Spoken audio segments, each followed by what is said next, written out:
भारत में एक ऐसी सर्विस है जिसे देश का स्टील फ्रेम यानी फौलादी ढांचा कहा जाता है।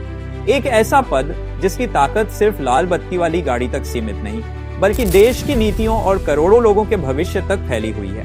हम बात कर रहे हैं इंडियन एडमिनिस्ट्रेटिव सर्विस यानी आईएएस की। लेकिन एक आईएएस ऑफिसर बनता कैसे है और उसके पास असल में क्या शक्तियां होती हैं, चलिए जानते हैं।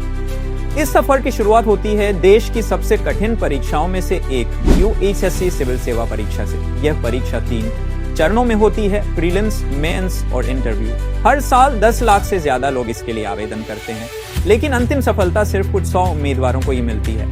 ये चयन प्रक्रिया सुनिश्चित करती है कि देश को सबसे काबिल और योग्य अधिकारी मिले।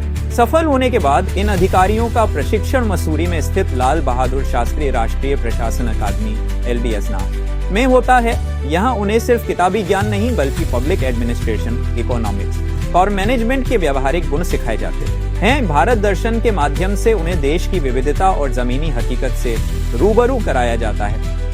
ट्रेनिंग के बाद शुरू होता है असली काम। एक आईएएस ऑफिसर अपने करियर की शुरुआत में अक्सर सब डिविजनल मजिस्ट्रेट SDM के तौर पर काम करता है, जहां वो अपने क्षेत्र में कानून व्यवस्था और राजस्व से जुड़े मामले देखता है। कुछ सालों के अनुभव के बाद उन्हें जिले की कमान मिलती है और वो डिस्ट्रिक्ट मजिस्ट्रेट, DM या कलेक्टर कहलाते हैं। एक DM के तौर पर उनकी शक्तियां बहुत व्यापक होती हैं। एक डिस्ट्रिक्ट मजिस्ट्रेट के रूप में वो जिले में कानून और व्यवस्था बनाए रखने के लिए जिम्मेदार होते हैं। पुलिस विभाग उनके निर्देशन में काम करता है। 2 कलेक्टर के रूप में वो जिले के सर्वोच्च राजस्व अधिकारी होते हैं और भूमि अधिग्रहण से लेकर राजस्व संग्रह तक सब कुछ देखते हैं। 3 डिस्ट्रिक्ट इलेक्शन ऑफिसर के रूप में जिले में निष्पक्ष चुनाव कराने की पूरी जिम्मेदारी उन्हीं की होती है। 4 आपदा प्रबंधन के अध्यक्ष के रूप में बाढ़, भूकंप या किसी भी आपदा के समय राहत और बचाव कार्यों का नेतृत्व वही करते हैं। संक्षेप में जिले के सभी सरकारी विभाग उनके समन्वय में ही काम करते हैं। सरकार की हर बड़ी योजना, चाहे वो स्वच्छ भारत अभियान हो या बेटी बचाओ बेटी पढ़ाओ,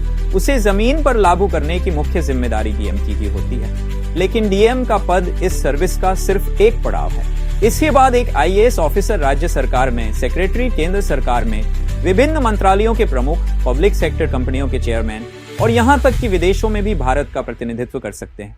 अगर वीडियो पसंद आया हो तो लाइक और सब्सक्राइब करना न भूले। जय हिंद।